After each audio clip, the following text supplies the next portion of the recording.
Our first presentation today is from Hope Adler and Katya Albanese. So thank you for that. This is Katya, and Hope and I will kick things off presenting together for today's presentation. So thank you again to AIR's Center on Knowledge Translation for Disability and Rehabilitation Research for having us. We are so excited to be able to present to you and share with you some of our knowledge and expertise around communications and utilizing crowdsourcing and social media tools to engage stakeholders. As Anne mentioned, Hope and I are with Concepts Inc., and we are a small woman-owned business and headquartered in Bethesda, Maryland, and we specialize in education and outreach initiatives. We have a specific niche in disability employment, and we work with federal government agencies, grantees, state governments, advocacy and employer organizations, all in an effort to increase the inclusion of people with disabilities, including disabled veterans, in the workplace and community. And we do this by working with these organizations to turn knowledge into action and to create messages that promote positive change.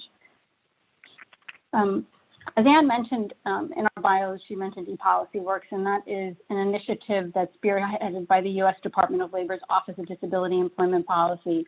We're going to use ePolicyWorks as an example today of how the federal government is utilizing crowdsourcing and social media tools in order to engage stakeholders. And in this instance, it's to inform policymaking around disability employment issues, but it's easily translatable to research as well. So we're going to take you through our process of how we host these dialogues, how we integrate other social media tools as well to our crowdsourcing platform, and then to share with you examples, specific examples of some of the dialogues we've hosted, some of the outcomes, some of our engagement strategies, and some of the actions that have resulted from it, as well as best practices and lessons learned that hopefully you can utilize in your knowledge to action frameworks.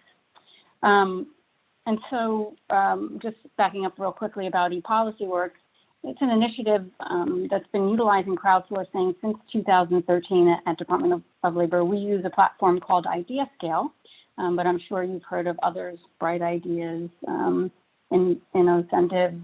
There are lots now out on the market. For our initiative, we have hosted more than 40 unique events, ranging on topics from accessible transportation to customized integrated employment opportunities to work-based opportunities to COVID-19 related efforts.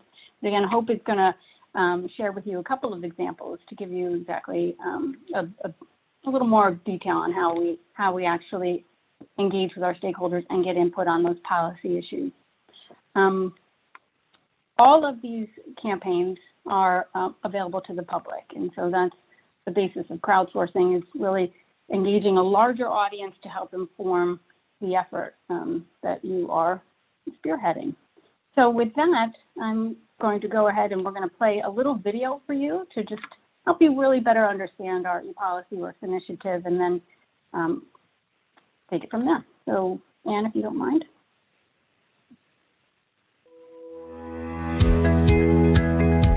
Effective policymaking around disability employment issues takes time, effort, and innovative approaches to solving problems. It also takes input from people like you, key stakeholders, subject matter experts, and thought leaders willing to share their expertise and experiences. Because that's how we shape great policy, through participation. At the U.S. Department of Labor's Office of Disability Employment Policy, this happens through the ePolicyWorks online dialogues.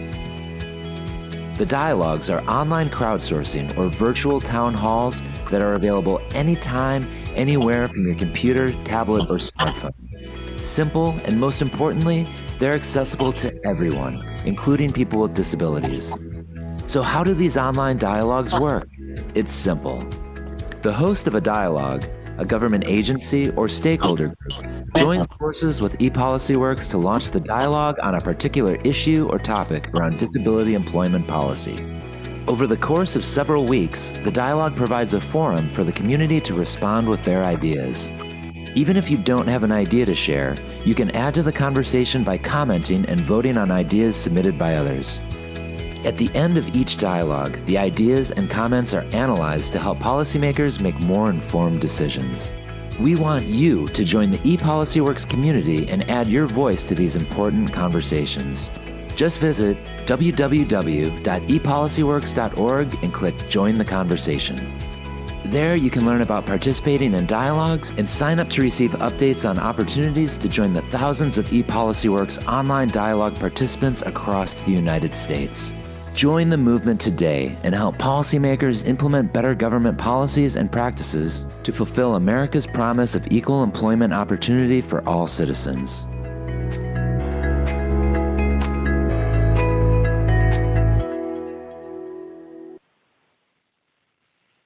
Great, thank you. Before we move into our polls, I'm just going to quickly explain crowdsourcing. I'm sure for most of you, you're probably aware of what crowdsourcing is. Just touched upon it just briefly before, but crowdsourcing was coined back in 2006 by a journalist named Jeff Howe. And starting then, it really was the practice of soliciting ideas from stakeholders to help solve problems, to make decisions. It's evolved over the last decade to really look to seek knowledge, and not just knowledge, but also input on goods and services, and really to help organizations make decisions. And they do that through really focused messaging to their key stakeholders. And they collect this information via social media, smartphone apps, and crowdsourcing tools. And it's used for all kinds of tasks, from anything like restaurants trying to find out what what specials to run the following weekend, what their customers have liked the most, to genetic researchers asking to help in sequencing the human genome. So lots of variety there. And why do we use crowdsourcing, and why has it become so effective? And there's a variety of reasons, but one is it's lower costs. It's greater speed in our society now, in instant information gathering, quick information gathering, finding people where they are at that moment. You can do that all via online and at low cost. There's more diversity. You can reach a greater audience. For us, and through the ePolicyWorks initiative, it's very important for the Office of Disability Employment Policy to be able to reach everyone and to provide an accessible platform where all individuals can participate. And so previous, when things were done more with in-person listening sessions, that was difficult for many people to get to, just logistically. And so now, and I think everyone can respect this, even now this current environment with COVID-19, the real need to be able to, to collect information and share, be able to access platforms online, provide the input that way. And then, of course, for crowdsourcing is a really great way for marketing, for just getting information out and awareness building. So with that, if we could just start the first poll, we just wanted to find out a little bit more about our audience and what social media platforms that you use to engage your stakeholders.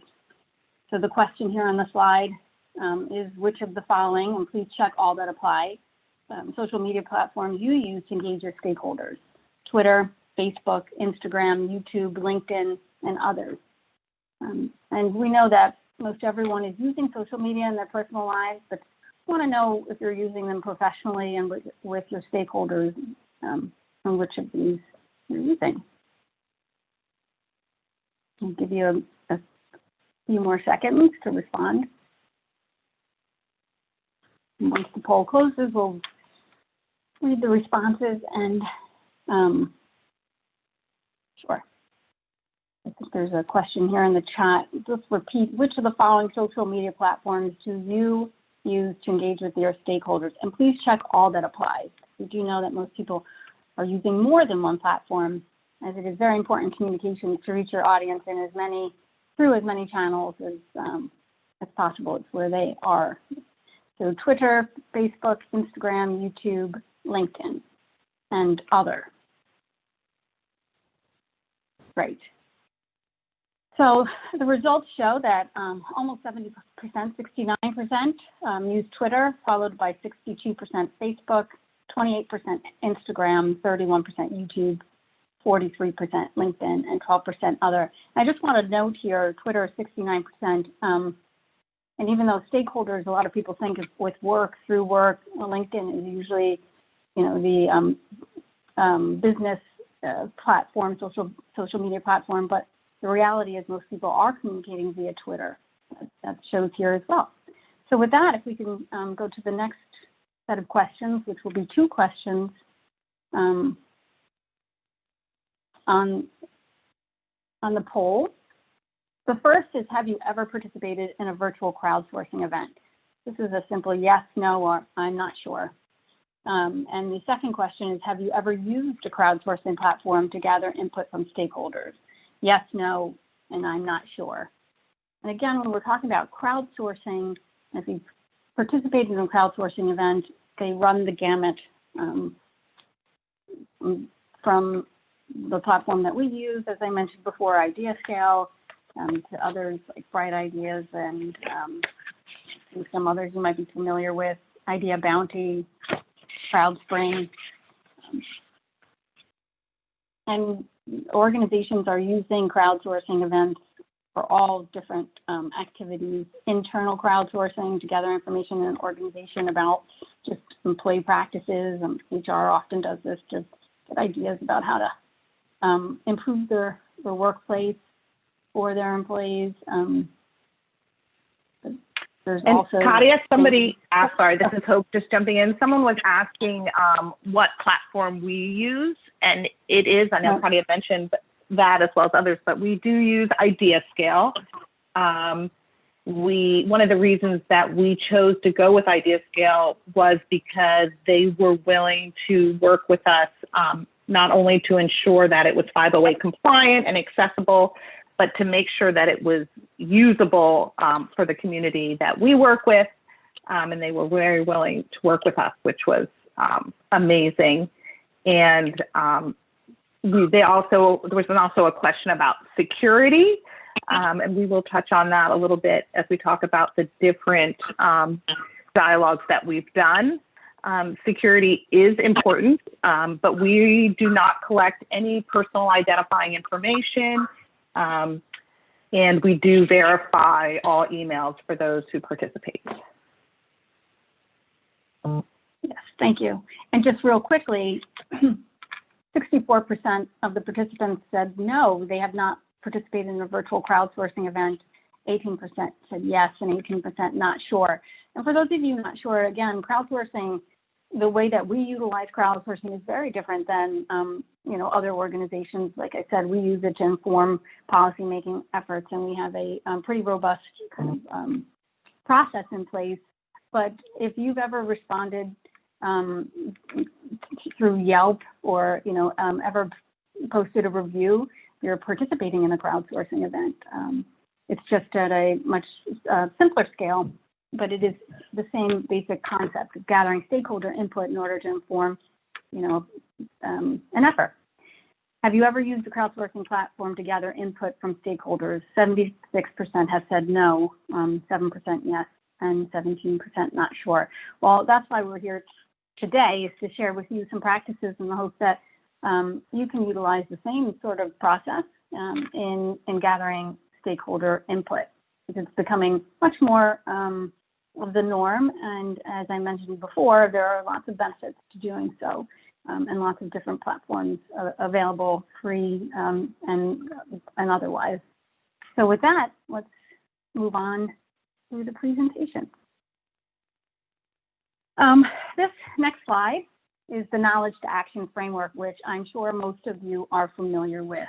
And we're not going to spend too much time on this framework, but we just wanted to mention that we utilize it as part of our dialogue process, but also our dialogues are part of the Knowledge to Action framework for our host organizations. And we mentioned that ODEP, the Office of Disability Employment Policy, hosts the PolicyWorks dialogues, but most of them are done in conjunction with another organization, one or more other federal agencies or other advocacy groups or state organizations, and it runs the gamut, but around a disability employment related issue. And to keep along that line, we use the dialogues to gather knowledge to inform the action cycle, but also leverage components of the action cycle to keep back to the knowledge creation. And we will be demonstrating through the dialogues today to help you understand exactly how these tools can help you in your knowledge translation efforts.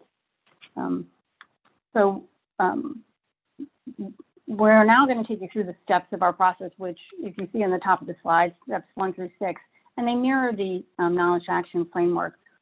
When we host a dialogue, we identify a problem. So an issue that we're looking to gather input around to determine, what information is out there, what gaps are out there, what barriers are out there. And then we, ask the stakeholders to help inform the question that's being asked, help us identify, the issues around the problem, help us come up with ideas to solve a problem. And then we use data, from the dialogues to see if our messages are reaching these audiences. And we then tailor and implement other interventions to reach these audiences. We monitor the knowledge use, meaning, as people are participating in the dialogue, we're checking who's coming in, checking the stats to see if we're really reaching the audience we want to reach. We're using our moderators who are monitoring the dialogue to gauge participation, and responses as if the question being asked is actually reaching the audience that we want it to reach, and so forth. And from that, we evaluate all the outcomes, meaning we take a look at all the ideas, the comments, the voting, analyze the data, and from that, a set of action items are created that are policy oriented. And so with that, let's go to the next slide and we can take a deeper dive so you can really understand what we mean by all of this. So our first step in hosting an online dialogue is really to identify the problem and define the need. Why are we doing this? What do we want to learn about? What are the expectations? What is the purpose? What do we want to accomplish?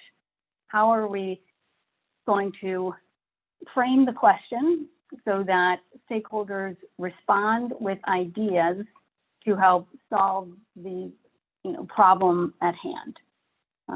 Then we refine the ask, we adapt the knowledge to the local context, and define the campaigns and topics. And what do we mean by this? We have an overarching question as far as, for example, to inform a policy initiative or a policy effort. What are your ideas on ABC? And then we come up with campaigns and topics around that question in order to help stakeholders really refine their ideas. We also figure out who are we looking to reach. We really need to understand our target audiences in order to have people respond. That adage of if you build it, they will come is so not true, and especially in crowdsourcing. You must build it, and then you must reach out and get people to come. And we also use social media tools for that to help spread the word about our dialogues. And the when, establishing a time frame and setting the timeline. This is very important in crowdsourcing events, really setting a time frame and not leaving it open-ended. Establishing a sense of urgency so people know that they feel they must respond at this time, because we are competing against a lot of other efforts in everyone's busy lives. And so really, making sure you reach the audience that is most appropriate. You're using language that they they will respond to, and you establish that time frame and set a timeline. For our dialogues and our process, we have a team, as was mentioned earlier in the introduction, it is the team, it's a village that makes things successful. So it's the same with our dialogues. We have what we call moderators. These are individuals that are subject matter experts, they are people who are familiar with the issue. They're the ones that are really hosting the dialogue. And we ask our moderators to respond to dialogue participants. So this is, their stakeholders that are coming in with ideas and comments. And what we found to be a very successful practice is responsiveness. If people know someone is on the other end to respond and they are listening, they are more prone to participate and really provide, take their time, their valuable time to participate.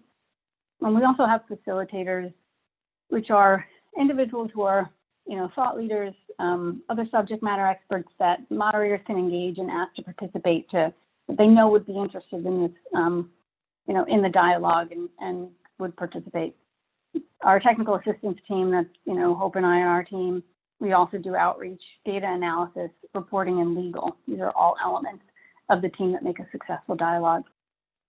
This step 3 is probably, I think they're all important, but probably one of the most important. When we determine a registration process, this is an opportunity for us to collect some information on the people who are participating, which is really so that we can ensure that we're reaching the right audience with the right messaging, and we're getting, not just quantity, but actually quality. You want to make sure we're reaching the right people. And again, it allows us to gather some details about them, and not personal information, but more, are they from the correct stakeholder group or the stakeholder group you're targeting? So, for example, employers or, advocacy groups or, that sort of thing. And Katia, can I just jump in here yes, to make one comment on what you're saying? And I know there's been some questions in the chat about this.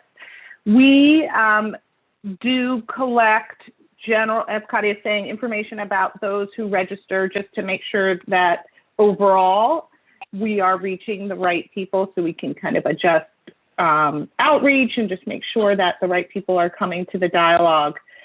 In terms of identifying personal, attaching a person to an idea, when we provide the host organization all the ideas at the end of the dialogue, there's no connection to an individual. They get a download of the ideas. And even when we do downloads about members, it's just general information in terms of, these many people from this state, this many people were advocates, and we'll share some of that. On the back end, Katia and I are able to connect emails to ideas, but there's kind of a line between what goes to the host and what we have on the back end. Again, we don't share any personal identifying information. We delete all addresses. If someone shares any type of information, we delete that. So our process of collecting these things that Katia is mentioning during the registration process is really in general for analysis and to make sure that we're reaching the right people. Thanks, Hope. And again, when Hope demonstrates some of our actual events, I think this will all be very clear. And what I'm doing here is giving you a little more detail about the process, and Hope will take us through the implementation. But some of what's really important, what I'm trying to emphasize too in this part of the presentation, is the importance of the customization of your target audience. In order to reach people, especially in a virtual world now, they really need to feel that you're talking to them. So when we set up our community, and this is using IdeaScale, we customize it for each of the dialogues we host. We use images of the people that we're trying to reach, so they can associate with themselves. We put as much information out there as possible, how this dialogue works, who is trying to reach you, why they're trying to reach you, how do you learn more about this topic, how do you contact us, and again, with our moderators, we ensure that they are communicating frequently so people know someone is listening and they feel that their participation is being valued. We also do quite a bit of promotional outreach. And so we create a suite of promotional materials. And again, as I mentioned earlier, we've done more than 40 of these. So we have a process for that. We have templates. So it's very easy for us to provide that to our hosts and get that information out, but to draft those promotional emails and invitations. you heard us mention moderators, and I hope we're going to talk a little bit more about moderators, and Hope, feel free to jump in here as well. But for our moderators, we do quite a bit of preparation, and we host a demonstrating and training for them. We provide moderator guidelines and best practices for them. We have a whole suite of training materials and helpful documents and for them in order to make this process very easy for them. Through their interactions and their participation in our dialogues, our moderators have actually helped us in coming up with lots of best practices, including creating shifts.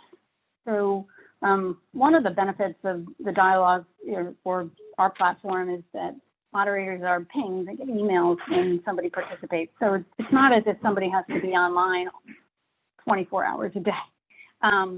But in order to ensure there is,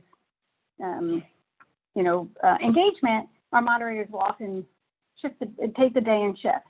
So they're really paying attention to make sure if someone's participating, they are at least responding with a thank you for your idea. And in most cases, because they're subject matter experts, and it's very natural, and you want to participate, you end up being very, pulled into the conversation, and it's a very natural process. One of the other, best practices we've come across very early, and is to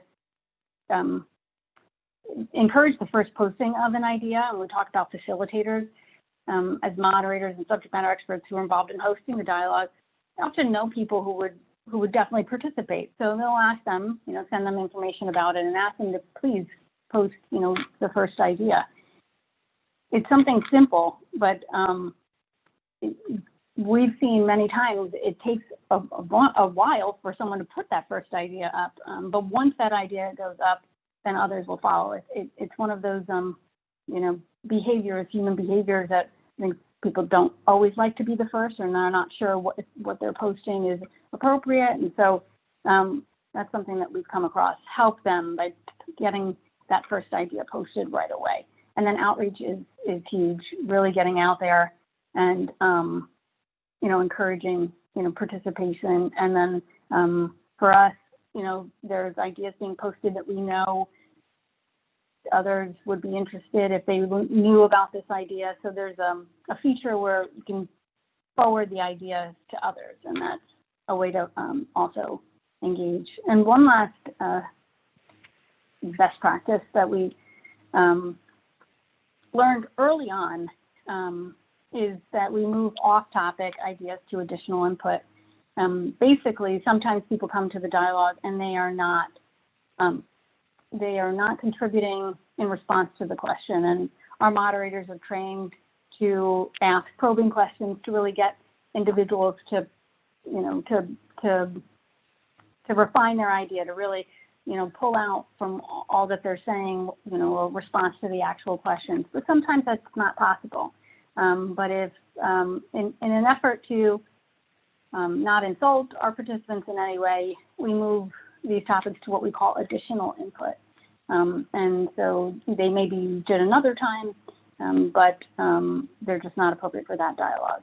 Yeah, and Connie, could I jump in and just give a few quick examples related to knowledge transfer that may be helpful to people. So when we do a dialogue, just for example, we did a dialogue on autonomous vehicles for individuals with disabilities, how that could be helpful and how it needs to develop in order to be accessible for individuals with disabilities. So we had a lot of subject matter experts in the dialogue, engineers, et cetera, and automobile companies, developers. And so when someone would bring up an idea of, it would be very helpful for the automobile to have this sort of accessible technology. We could then shoot that idea to somebody who's an engineer at Volkswagen and say, this was our idea, what do you think? And that person could respond and say, well, that doesn't really work under this context, or it does work under this context. And the ideas can get refined, and you have subject matter experts speaking to each other. which really helps continue the conversation. I mean, one of the things, the role of the moderator, and one of the things about our crowdsourcing is that it's really a discussion and really looking to gather ideas and refine them at the same time. Great. Thanks, Hope. And this is something you'll hear Hope stress too through when she's demoing our examples of our dialogues, but outreach, and more outreach. I mean, that is a big deal. That is how really can be the, that is, it is what will help make any of your efforts successful. And I'm sure you already know that in doing your research activities. But targeted outreach strategies and messaging is very important. Leveraging partner networks and key stakeholders. So asking, your partner networks or your stakeholders to reach their networks. It's, viral marketing. Publicize and promote the dialogues through formal and informal channels. Again, formal communications are great. Finding organizations and lists and, all kinds of, outreach channels to reach markets, but also using your own networks and sharing information with people would be interested in participating and asking them to do the same. And we use a lot of social media. Someone was asking kind of about social media, and a lot of our outreach is over social media channels, Twitter, LinkedIn, etc. So we use social media to kind of drive traffic to our different, either to Twitter or to our online dialogues. So we do a lot of back and forth with social media. All right. So social media crowdsourcing is very similar, the platform. So if we're able to reach people on social media, they are very comfortable, usually, with also participating in the crowdsourcing event. One of the questions that was just posted in the chat was, do we use ads? For our ePolicy Works dialogues, we do not use ads. It's all organic sharing. We do create graphics like this one that you see on this slide now. So, we try to, use all the social media channels. And again, as we mentioned before, provide these promotional materials, a package of them and graphics, using the imagery from the dialogues to our partners and other stakeholder groups that organizations that represent our stakeholder groups. And that's one of the reasons we host these ePolicy Works Twitter chats. So that's what's here on this slide. And we've really managed over the years, as Connie was mentioned, to create a community. So, as we said, we've done over 40 dialogues, and often we're reaching out to the community again to help us refine our idea, to help us further idea, take it the next step. So you'll find that we have a lot of people returning to the dialogues. So once someone joins our community, we're hoping that they'll stay engaged for a long time. One of the participants just asked, what about people who are not comfortable, not tech savvy, maybe not as engaged in social media? We offer all kinds of ways to participate in our dialogues, and we've done everything from have a phone line available to having people write letters and actually send them, and we will post their ideas for them. Unfortunately, the dialogues are only open for a short period of time, usually 2 weeks to maybe 4 weeks. So snail mail may not be the best way to reach us, but we've taken ideas over the phone, and we've also taken them via email, and we'll contribute them and then share with the person who's posted, so that they can see that their ideas are contributed. So, and we do a lot of technical assistance. We are accessible. So I always like to say that there's not anybody that I haven't been able to get into the dialogue, because we'll often have people say, it's something new to learn. It's some way they haven't done it before. So sometimes people will be, it doesn't work. It doesn't work for me. I can't get in. So for those, we do a lot of hand holding. I mean, I'm willing to get on the phone with somebody and help them get in, because once they get in once, then again, they're part of our community and we can, Right. reach out to them for a variety of subjects in the future. So one of the other tactics we have that's been very successful is integrating Twitter chats into our dialogues. So as I was mentioning, during the poll, we asked you, what social media tool you use the most in engaging your stakeholders. And you said Twitter, and it's exactly why we use Twitter chats. As much as the outreach we do with dialogues, we're still not able to reach everywhere, but in the Twitter sphere, we have the ability to reach even larger audience. So what we do is we host a dialogue, a Twitter chat. It's a 1-hour chat hosted by ePolicyWorks, so at ePolicyWorks. And we feature key leadership or, subject matter experts from organizations that represent the key stakeholder groups, the key target audiences for the dialogue.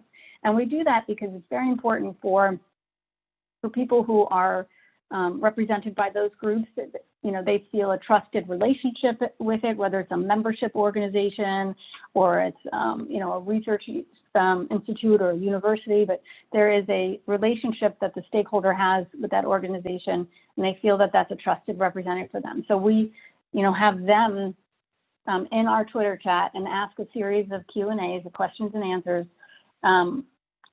around the topic of the dialogue, and basically have a conversation in the Twitter sphere. And, that has instant viral, implications. It just helps us spread the word pretty quickly.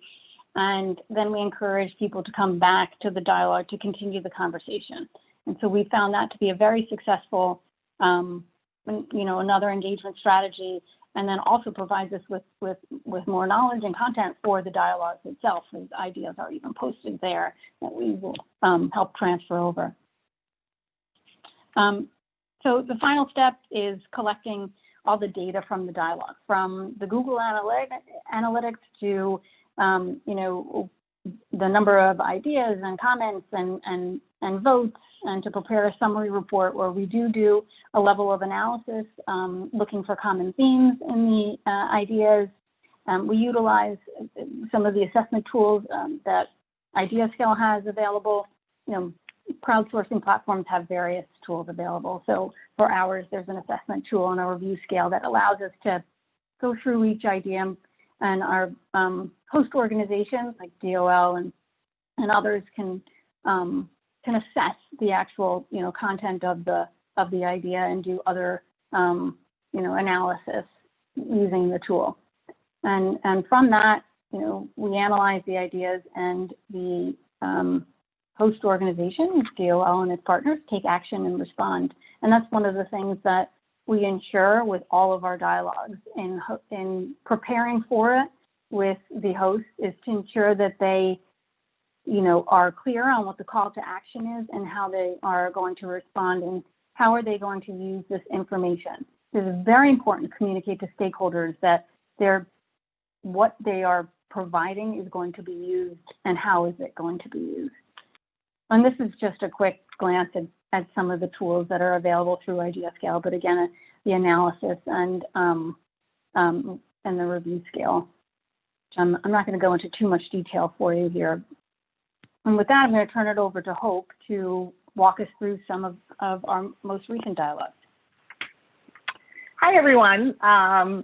So that was a great, thank you, Katia, overview of our dialogues and kind of how we use them. I'm going to share some specific examples, some recent dialogues we've done, and we've done so many different dialogues. We've done very specific dialogues having to do with very specific topics, covering a certain demographic, and we've done huge dialogues that affect many people, and we've had thousands of people involved. So it really depends on the subject matter. This dialogue that you can see in front of you, we did back in March. It was a COVID-related dialogue. We did it really quickly. We put it up quickly. And, some of the advantages of using IdeaScale, and, we picked IdeaScale, but as Katia mentioned, there's a number of crowdsourcing platforms, is that we can get this dialogue website up quickly It's easy to use. It's accessible to everyone, meaning that it is compliant. You can use, it's 508 compliant. It also is very usable, simple. So that's why we choose to use IdeaScale, our crowdsourcing platform. This particular dialogue was put up over the course of less than a week. COVID, it was very important to the federal government to get information quickly back on some of the compliance materials. So the question for this dialogue, the information we were looking for, is feedback on the compliance materials that they were developing for COVID. So they were asking not only, kind of what was needed in terms of compliance materials related to FFCRA, which was a regulation that was coming out specifically around family and medical leave and COVID. So they needed feedback as they were writing this regulation out of DOL. Normally this process, it would go to the Federal Register. It would take a long time. This they needed quickly. This was a matter of several weeks. And so they were asking individuals to give them feedback on what's the most useful compliance materials and how to get it out there. What's the best way to reach people to let them know their rights and responsibilities under the new federal COVID-related family and medical leave. So there was an overall question, and then there were different topics related to the different stakeholder groups. So the stakeholder groups we were trying to reach were employers and employees. First employers, so how do we get the information out to them so that they know what their obligations are under family and medical leave, specifically related to COVID? And this was March, so this is right in the beginning. And then employees, how do we reach employees? Now a lot of employees are home, they're telecommuting, teleworking, and then we're talking about employees who are working on farms, who are in big factories. Like, how's the best way to reach them to let them know what their family and medical leave is under FFCRA? And then also state and local governments. How can we work with them? A lot of them were developing their own resources. So we reached out to those groups. Can I get the next slide? We delivered 17,000 emails. We did 8 specific email blasts. So we do a lot of targeted outreach. Of those 17,000, 4,000 were opened, and which is, we normally hover somewhere about 20-30% open rate. We also did a lot of tweeting from our dialogue. So we had 17,000 promotions, views on our dialogue, and we did 24 tweets. About 8% of our traffic came from social media. So I meant Twitter, Facebook, LinkedIn, and others. So we do a lot of promotion over Facebook, LinkedIn, Twitter, really getting the word out. We had 45,000 visits to the dialogue. So as I mentioned, our dialogues are open to everyone. Anyone can see it. About 3,000 of those came from social media. So as we talked about before, we do track in our registration questions who is coming to the dialogue, and this allows us to pivot if we need to reach out to different organizations, if we need to do a different type of outreach. It also allows you some analysis in the responses. So we heard from a lot of employers and private businesses. They had a huge stake in FFCRA. There was a lot of questions about COVID and how they could handle employees that either had to isolate or quarantine, who had children at home, etc. We heard from insurers, healthcare providers, local governments, which was great because we heard a lot about what local governments were doing. We heard from advocacy organizations, from employees, what they were experiencing on the job, and then employer groups and employee groups. And then stakeholder engagement. These are the different organizations that participate in the dialogue. And one of the things we do ask when we do promotion is we ask them to help us spread the word. So Alaska Labor, Department of Labor, cities, chambers of commerce, SHRM. So we do, part of our outreach is asking organizations to help us spread the word. I mean, we really go by the practice, the more people we can get to the dialogue, the better, and especially considering stakeholders we want to hear from. So these are the results in terms of participation in the dialogue. We had 1,300 ideas.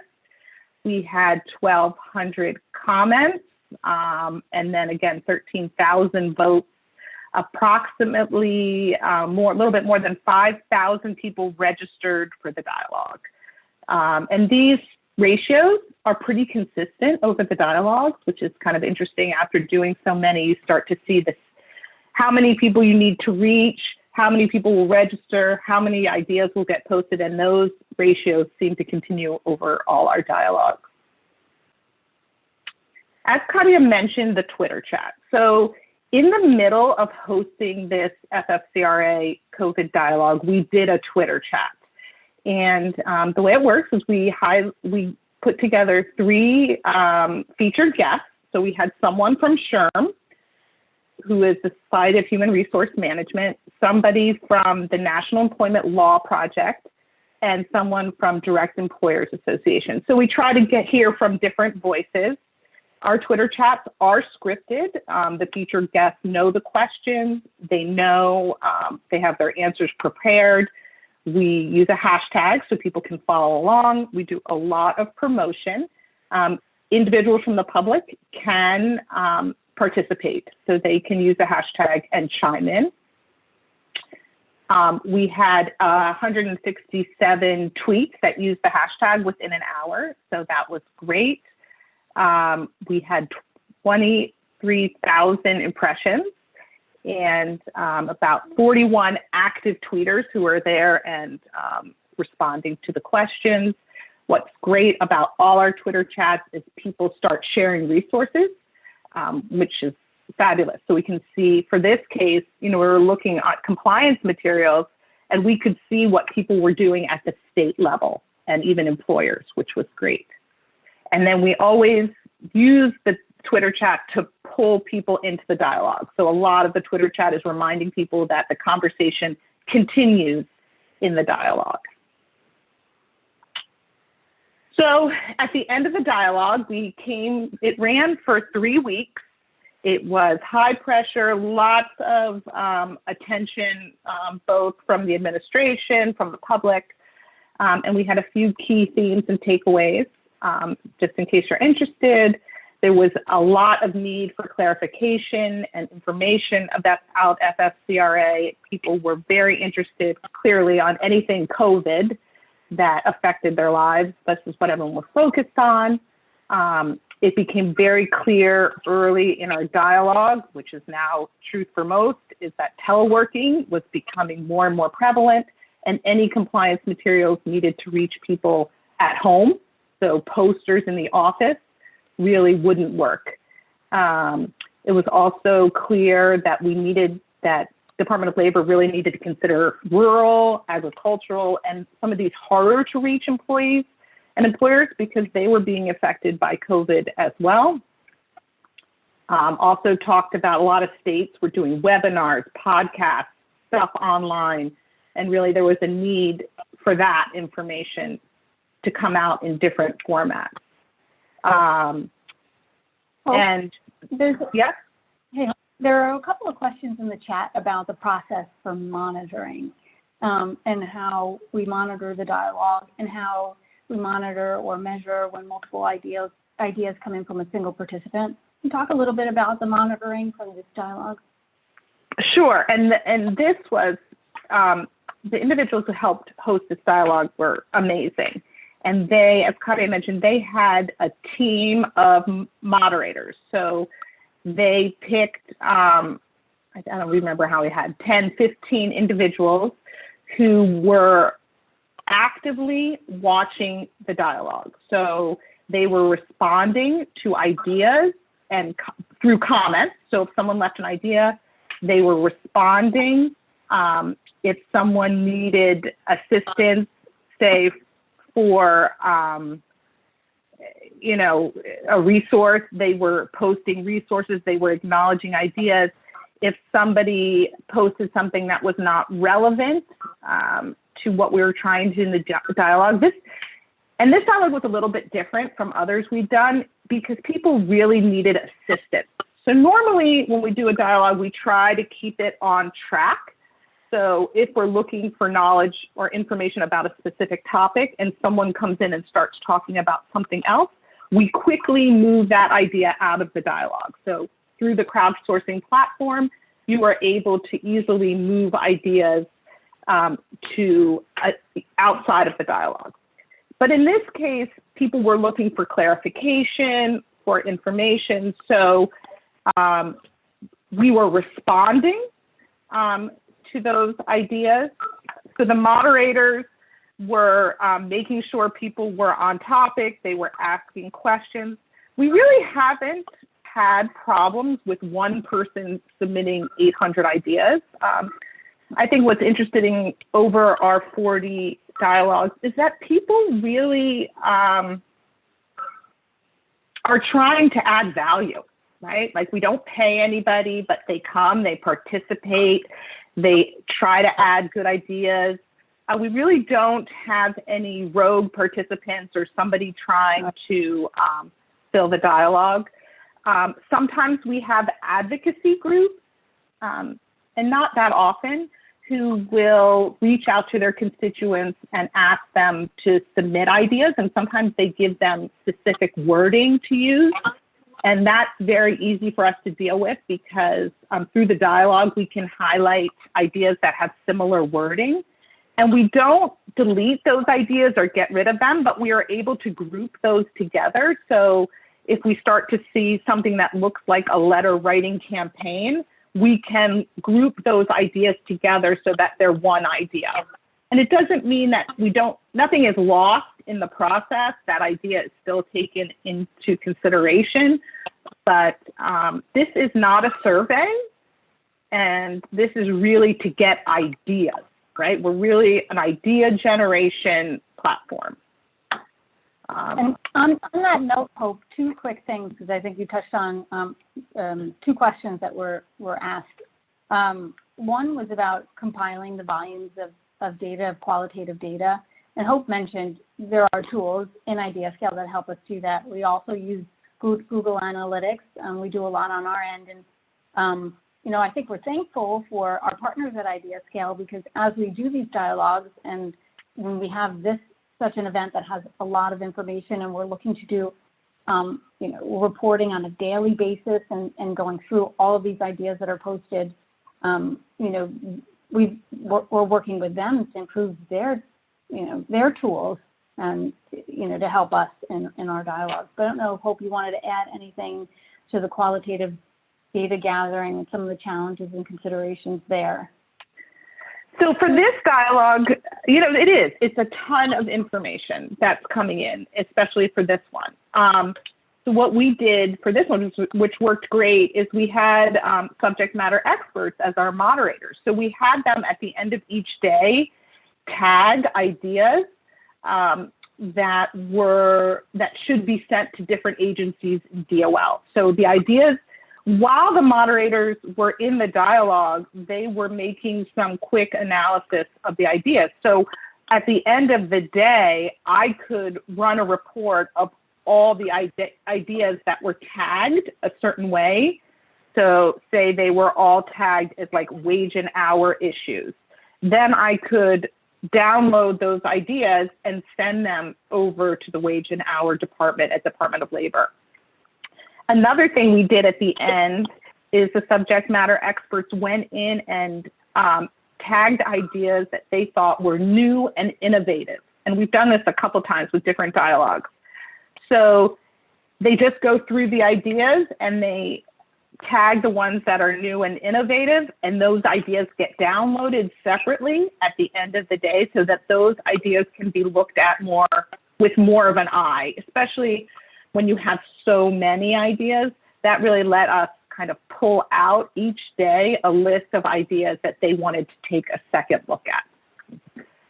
So I know we're getting, running out of time, and we wanted to have some questions. So I'm gonna, okay. And I just wanted to highlight, this was another one of the dialogues we did, and just based on kind of the knowledge framework, this dialogue was asked a question about an existing, Department of Transportation was trying to put together a strategic framework, an accessibility strategic plan. And normally this would go to the Federal Register once it's basically almost written. So instead, they decided they wanted to do this dialogue and hear from stakeholders on what should be included in the strategic plan. And they had several goals, 5 goals that they listed, and then they asked for input on what should be included. So it was trying to getting stakeholders involved in the beginning of the process. And a lot of advocacy groups have very clear goals for transportation. And so they were in here and submitting their ideas. There was a very high quality of ideas in this dialogue because a lot of them already had platforms that they wanted to share. So this let DOL kind of gather a whole bunch of information right at the beginning before they went ahead and wrote their plan. So this was another really successful dialogue. In this one, we were really looking for transportation professionals, advocacy organizations, researchers, people with disabilities, and developers, and really asking them kind of, how do we address some of these accessibility problems and what should be in this strategic plan framework? So again, similar, we sent out 17,000 different emails, 17,000 emails, 5 different groupings, targeted emails, 2,000, which were almost 3,000, which were open. We did a lot of tweeting for this, and it changes for dialogues. This dialogue got a lot of Facebook traffic. I think it just depended on the different organizations that were promoting it. And again, this had almost 13% of the traffic came from social media. So these were all the different organizations that participated and helped us spread the word. We had universities, we had state governments, we had research centers, we had Easter Seal, we had Ford Motors and General Motors. So, in this kind of thing, you have the users, you have the developers, you have the researchers, all participating and having a conversation. So you have the universities that are doing research, transportation research, and then you have states who are doing implementation, and you have universities, and Ford Motor, the developers. So one of the things I really like about the dialogues is you really can have a conversation. And again, here's the different participants. We had people with disabilities, we had policymakers, tons of advocates, transportation providers and employees. And this is really for us, again, to make sure we're reaching the right population. So for this, and like I said, we have dialogues all different sizes. We had 128 ideas in this dialogue, 968 votes, 83 comments, and 102 active users. And again, we had a bunch of takeaways from this dialogue. Some of the interesting ones, which I think were really helpful, is the participants brought up a lot of different types of transportation that maybe DOT hadn't been thinking about when they were putting this plan together: trains, airplanes, hardscape, sidewalks, medians. People sent pictures of things that were not accessible. They also talked about, which I thought was great, was careers, making sure careers are accessible for people with disabilities, and something I think that wasn't even considered to be part of the framework initially. So we got a lot of great information from this dialogue. So now we only have 2 more slides left, and I think it's perfect. We're just going to go over kind of what we've learned in doing all these things, these dialogues over the years. First being that crowdsourcing and Twitter chats are a great way to work with your community and interact and have conversation. outreach And Hope, on is that, really, real quick, sorry, go ahead. before you go into the second engagement tactic, one of the questions that we had in the chat was about the benefits of using this platform in crowdsourcing over Facebook group, and then, you know, why we do so. And if we ever did use online survey forms before, and if we think for someone who has a low budget, if gathering stakeholder feedback via online surveys or Facebook are good ways to do that. And I think that just goes along with that first engagement tactic. Maybe if you want to address that a little bit. So, I mean, yeah, the difference for us between crowdsourcing and Twitter chats and kind of how this all evolved, Katia touched on, is we really wanted to have the right people around the table. The real goal was to have an online discussion. And those surveys can be really helpful, and we've used them in the past quite a bit. We're putting out one today. It really doesn't support a conversation. And for us, a lot of the value in our events, we have these ideas, which are great, but the conversation in the comments below the idea really can be extremely valuable. And just like with knowledge translation, the idea gets refined. So somebody can post an idea, someone can comment, oh, we tried that, it kind of worked, but we found we had to do this, and someone will respond, oh yeah, we did that in our state and it was really successful, or we added this to the idea and that made it work. So what you'll find is as the discussion goes on and as the dialogue progresses, that you have this whole conversation under the idea. And like I said, with the transportation, I mean, you could have Ford Motor jump in on a comment that came, an idea that came from the, you know, National Federation for the Blind, and leave an idea, and someone from Ford Motor can jump in and say, we tried that, do you think this would work? Would this solve the problem? So for us, what we were looking for was an open platform where everyone could participate, the general public, and we could have a discussion. So for our needs, and it needed to be accessible. And so for our needs, you know, IdeaScale met them at the time. I'm sure there are others that are just as good. Right. I think we're close to being out of time. We just want to run through these last tactics. Yeah. So outreach, you know, just making sure we do a lot of outreach. Like Katia said, you just can't put it up and expect people to come. You need to do outreach. You need to do outreach to the people you want to hear from. We ask people to help us, the community, to spread the word. We ask our stakeholders to help us spread the word. You know, the more people we can get, the more robust the data is. We share our results, and we encourage and sometimes even require that our hosts actually take action on the ideas. We have created a community, and the only way people are going to come back is if they feel like something actually happens after the dialogue.